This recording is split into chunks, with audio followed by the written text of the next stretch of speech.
اعوذ باللہ من الشیطان الرجیم بسم اللہ الرحمن الرحیم اللہم فقہنا فی الدین، اے اللہ ہمیں دین کی سمجھ عطا فرما، آمین۔ آج ہم پارہ نمبر 5 کا آغاز کریں گے اور پارہ نمبر 5 میں بھی سورہ نساء کا تسلسل ہوگا۔ پہلے ہم نظر ڈال لیں ان جوابات پر جو آپ نے ہمیں بھیجے ہیں۔ جو سوال میں نے آپ سے کل کیا تھا کہ سورہ آل عمران میں وہ کون سے اہل جنت کے اوصاف ہیں جن کا ذکر آیا ہے، اور یہ تقریباً 6 اوصاف ہیں۔ اس میں پہلا ہے تقوی، یعنی اللہ تعالیٰ سے ڈرنے والے ہوتے ہیں۔ دوسرا یہ کہ ہر حال میں آسانی ہو یا مشکل اللہ کے لیے خرچ کرتے ہیں۔ تیسرا یہ کہ غصے کو پی جاتے ہیں، اور نہ صرف غصہ پیتے ہیں، چوتھا کیا ہے کہ دوسروں کے قصور معاف بھی کر دیتے ہیں، یعنی اپنے دل کو بھی صاف کر لیتے ہیں۔ اگلا ہے کہ اللہ کی طرف پلٹتے ہیں، قصور غلطی ہو جاتی ہے لیکن اللہ کی طرف واپس آ جاتے ہیں۔ اور آخری یہ ہے کہ اپنے کیے پہ اصرار نہیں کرتے۔ اللہ تعالیٰ یہ صفات ہم سب کے اندر پیدا فرما دے۔ پارہ نمبر 5 کے جو پہلے ربع کا ہم جائزہ لیتے ہیں تو ابتدا ہوتی ہے کہ ایک دوسرے کے مال باطل طریقے سے نہ کھاؤ، یہ اصول ہے، اور اس اصول کے اوپر اپنی پوری زندگی کو دیکھا جا سکتا ہے۔ اب مال کو باطل طریقے سے کھانے کی بہت ساری شکلیں ہیں۔ اس میں کسی کی کوئی چیز لے کے واپس نہ کرنا، کسی کے تھوڑا مال لے لینا اور اس معاملے میں سستی اختیار کرنا، کسی کا جو حق میرے ذمے آتا ہے وہ اس کو ادا نہ کرنا، وصیت کو اس طرح تقسیم نہ کرنا جس طرح کرنا چاہیے، یہ تمام چیزیں جو ہیں یہ باطل طریقوں کے اندر آتی ہیں۔ تو جو بھی اپنا کسی کا بھی مال باطل طریقے سے کھاتا ہے وہ گویا اپنے پیٹ کو آگ سے بھرتا ہے۔ اس کے بعد جو ہدایت کی گئی کہ بڑے گناہ سے بچو، اگر تم بڑے گناہوں سے بچو گے تو چھوٹے چھوٹے گناہ اللہ تعالیٰ ساقط کر دے گا۔ اب یہ بڑے گناہ کیا ہیں؟ مولانا مودودی نے تفسیر تفہیم القرآن میں اس کو 3 حصوں میں تقسیم کیا ہے کہ 3 چیزیں ہیں جن کی کیٹیگری میں جو چیز آتی ہیں وہ بڑے گناہ ہیں۔ پہلی چیز یہ ہے کہ کسی کی حق تلفی کی جائے، یعنی جس کا جو حق ہے وہ دینے کے بجائے اس کو مار لیا جائے۔ کل ہم نے یہ پڑھا تھا کہ اللہ سے ڈرو جیسے کہ ڈرنے کا حق ہے، یہ اللہ کا حق ہے۔ اللہ کی عبادت کی جائے، اللہ کی اطاعت کی جائے، اللہ کے دیے ہوئے نظام کو قائم کیا جائے، اللہ کے بھیجے ہوئے پیغمبر کی اطاعت کی جائے، اللہ کی دی ہوئی کتاب کی اطاعت کی جائے، یہ تمام چیزیں اللہ کا حق ہیں۔ دوسری چیز ہے انسانوں کا حق جو اللہ تعالیٰ نے ہم سب کے اوپر رکھا ہے، اور تیسری چیز یہ ہے کہ اپنے نفس کا حق، یعنی میرے نفس کا بھی یہ حق ہے کہ میں اس کو جہنم میں جانے سے بچاؤں، اور پھر میرے نفس کا بھی یہ حق ہے کہ جو اللہ تعالیٰ نے اس کے لیے جو راستہ بتایا ہے میں اس کو اسی راستے پہ لے کے جاؤں۔ تو کسی بھی قسم کی حق تلفی اس کے اندر آتی ہے۔ دوسری چیز یہ ہے کہ اللہ سے بے خوفی اور کبر کو اختیار کرنا، یعنی اللہ کے بجائے کسی اور کی اطاعت کرنا، اللہ کے مقابلے میں کسی اور کو لا کے کھڑا کر دینا، خواہ وہ کوئی حکومت ہو، کوئی لیڈر ہو، کوئی نظام ہو، کچھ بھی ہو، کسی بھی چیز کو اللہ کے مقابل لا کے کھڑا کر دینا۔ اور تیسری چیز یہ ہے کہ تعلقات اور روابط، اب تک ہم نے جتنے سپارے پڑھے ہم نے بار بار پڑھا ہے، رشتہ داروں سے حسن سلوک، ماں باپ سے حسن سلوک، ساتھ والوں سے حسن سلوک، مسکینوں کا خیال رکھنا۔ تو جو انسان ہم سے جڑے ہوئے ہیں اور جتنی قربت اور جتنا رحم کا تعلق ہے اتنا زیادہ حق بڑھ جاتے ہیں۔ تو جتنے انسان ہم سے جڑے ہوئے ہیں ان سے تعلقات اور روابط کو بگاڑا نہ جائے، اور اگر ایسا کیا جائے تو یہ بھی بڑے گناہوں میں آتا ہے۔ تو ان 3 چیزوں کے اندر بہت ساری مزید چیزیں آ جاتی ہیں جن سے بچنا بہت ضروری ہے، کیونکہ چھوٹے گناہ تو ہم سے ہو ہی جاتے ہیں۔ اور اس کے بعد یہ ہے کہ مرد عورتوں پر قوام ہے۔ ابھی تک ہمیں صرف ہم چھٹا حصہ قرآن کا پڑھ چکے ہیں، اور اب تک جتنی بھی آیات آئی تھیں وہ اب تک مرد و عورت کی مساوات پر تھیں، دونوں کا پیدا ہونا، دونوں کا عبادت میں برابر ہونا، دونوں کا ایک دوسرے پہ حق ہونا۔ صرف یہ والی آیت اور ایک وراثت کی آیت جو ابھی اس بارے میں ہم آئے گی، جس میں تھوڑا تھوڑا وہ فرق رکھا گیا ہے جس کی بنیاد پہ آئلی نظام چل سکے۔ تو یہاں پہ ہے کہ مرد عورتوں پہ قوام ہے کیونکہ وہ اپنے مال خرچ کرتے ہیں۔ اس کے بعد پھر اللہ تعالیٰ نے وہی چیز دوبارہ دہرائی ہے جو تقریباً ہم ہر سپارے میں ایک دفعہ ضرور پڑھتے ہیں۔ ہم نے کل یہ پڑھا تھا کہ تم وہ بہترین امت ہو جسے اس قوم کی ہدایت کے لیے لایا گیا ہے، اور یہاں پہ کہا گیا ہے کہ روز قیامت اللہ تعالیٰ ہر امت سے ایک گواہ لائے گا۔ تمام انبیاء آئیں گے، اپنی امت کی گواہی دیں گے، رسول اللہ صلی اللہ علیہ وسلم آئیں گے، اپنی امت کے بارے میں گواہی دیں گے، اور نبی کریم صلی اللہ علیہ وسلم کے بعد ان کی امت، میں اور آپ، ہم گواہی دیں گے کہ ہم نے اس دین کو لوگوں تک کس طرح پہنچایا۔ اس کے بعد اللہ رب العالمین نے تیمم کی اجازت دی ہے، یعنی کہ یہ اللہ تعالیٰ کی رحمت ہے کہ بہت سارے ایسے احکامات جن پہ عمل کرنا حالات کے لحاظ سے مشکل ہوتا ہے تو اس کے لیے گنجائشیں نکالی گئی ہیں۔ تو تیمم کی اجازت دی گئی ہے کہ اگر تمہیں پانی نہ ملے تو مٹی کو استعمال کر کے طہارت اور وضو حاصل کرو۔ اس کے بعد ایک کلیہ بتا دیا گیا کہ اللہ تعالیٰ دوسرے سارے گناہ تو معاف کر سکتا ہے جس کو چاہتا ہے، لیکن شرک معاف نہیں کرے گا۔ اللہ کے ساتھ کسی کو شریک کرنا، خدائی میں، عبادت میں اللہ کے ساتھ کسی کو شریک کر لیا جائے تو اللہ تعالیٰ کے بالکل اللہ تعالیٰ کے لیے یہ ناقابل معافی جرم ہے۔ ہاں، دوسرے گناہ اگر کوئی ہو جاتے ہیں تو پھر اللہ جسے چاہتا ہے اسے معاف کر دیتا ہے۔ اس کے بعد پارہ نمبر 5 کے دوسرے ربع کے اوپر آ جائیے۔ ابتدا اسی طرح ہوتی ہے کہ اللہ تعالیٰ کی جو آیات نازل کی گئی ہیں ان کے ساتھ جو رویہ رکھا گیا اسی کی بنیاد پہ طے ہوگا کہ آخرت میں کیا معاملہ کیا جائے گا۔ جو اللہ کی راہ پہ چلیں گے جنتیں تیار ہیں، آیات ان کے ساتھ کھڑی ہوں گی، آیات ان کے لیے سفارش کریں گی، اور جو آیات کو پس پش ڈالیں گے تو قیامت کے دن ان پہ یہ فرد جرم لگائی جائے گی اور قرآن کھڑا ہو جائے گا۔ یہ قرآن ہی میں بتایا گیا ہے کہ قرآن کھڑا ہو جائے گا کہ انہوں نے میری آیات کو پس پش ڈال دیا تھا۔ اس کے بعد مسلمانوں کو مخاطب کر کے ہدایت کی گئی ہے کہ اے مسلمانوں، اپنی امانتیں اہل امانت کے سپرد کر دو۔ ان امانتوں میں کیا کیا چیزیں آتی ہیں؟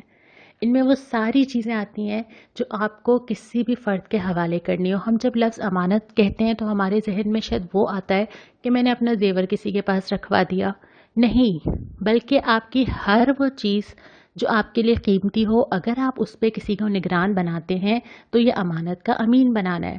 مثال کے طور پہ اگر آپ نے اپنے بچوں کی پرورش کرنی ہے، یا مثال کے طور پہ اگر آپ نے اپنی نسلوں میں دین قائم رکھنا ہے، تو وہ امانت آپ جس عورت کے سپورٹ کریں گے، آپ کو یہ دیکھنا ہوگا کہ وہ اہل امانت ہے یا نہیں ہے، کہ اس کے اندر یہ صلاحیت ہے کہ وہ اس امانت کو سنبھال سکے۔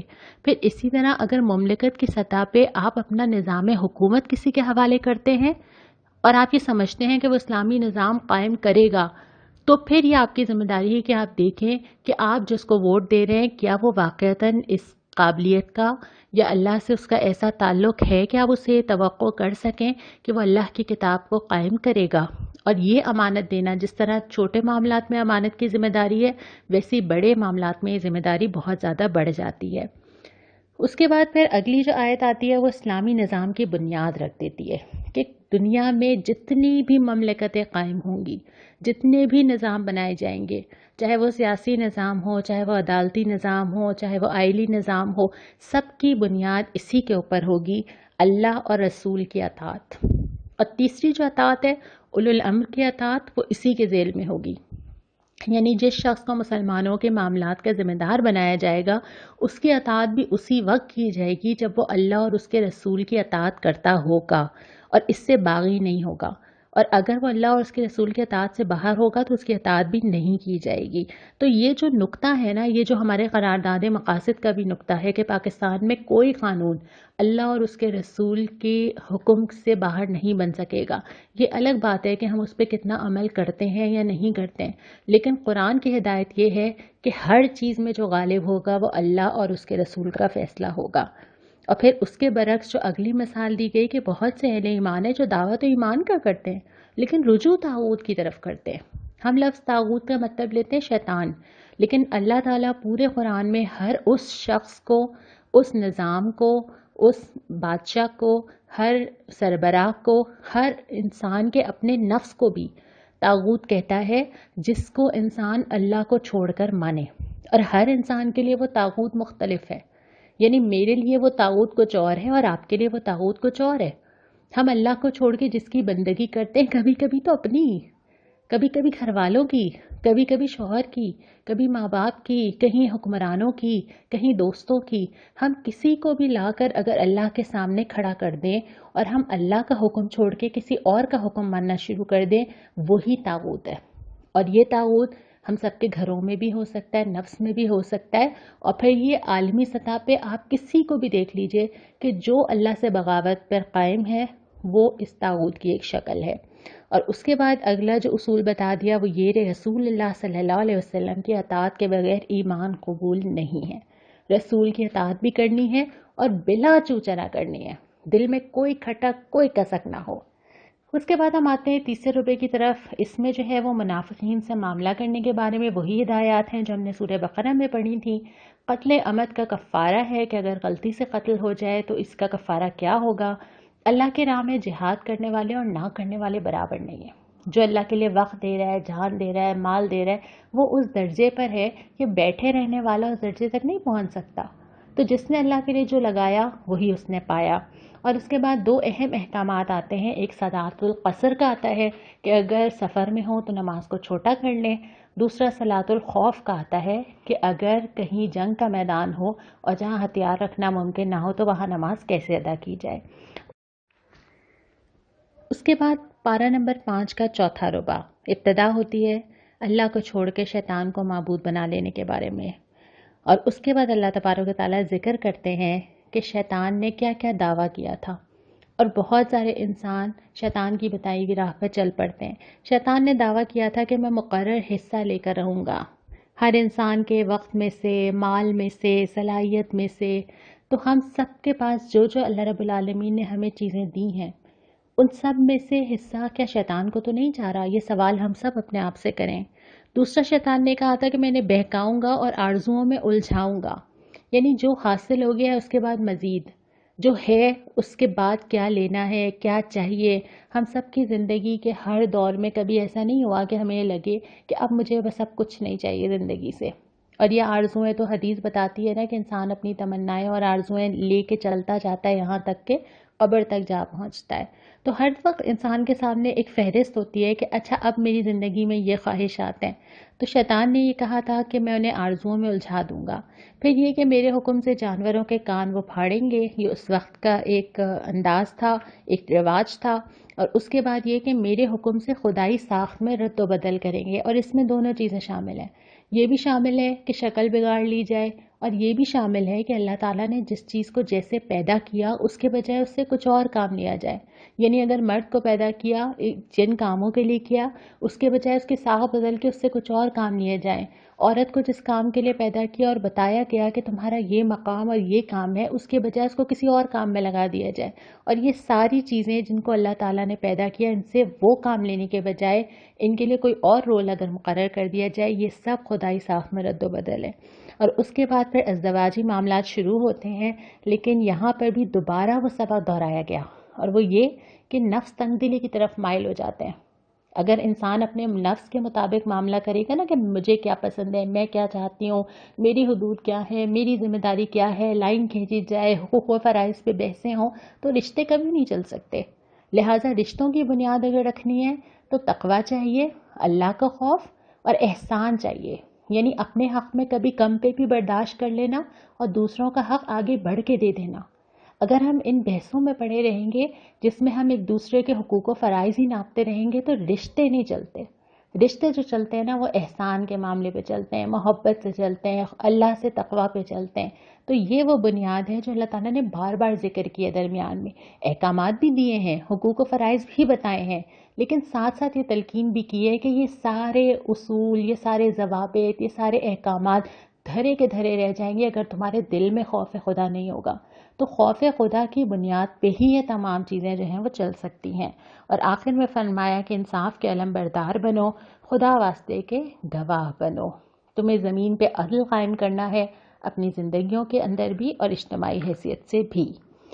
آج جو جواب آپ مجھے بھیجیں گے وہ یہ ہے کہ طاغوت کسے کہتے ہیں؟ آپ کیا سمجھتے ہیں کہ طاغوت کیا ہے؟ اور ہم اپنی زندگی میں، آپ سب اپنے اپنے بارے میں لکھیں گے، ہم اپنی زندگی میں کس طاغوت کی بندگی کرتے ہیں؟ یعنی ہماری زندگی کا طاغوت کیا ہے؟ اور آج کی جو دعا ہے یہ سورہ آل عمران ہی کی آیت ہے. آیت تو بہت بڑی ہے، میں اس کا ایک ٹکڑا پڑھ کے یہاں پہ اپنی بات کا اختتام کرتی ہوں. ربنا فاغفر لنا ذنوبنا وکفر عنا سیئاتنا وتوفنا مع الابرار. اے اللہ ہم سے جو قصور ہوئے ہیں ان سے درگزر فرما، جو بنائیاں ہم میں ہیں انہیں دور کر دے اور ہمارا خاتمہ نیک لوگوں کے ساتھ کرے. جزاک اللہ.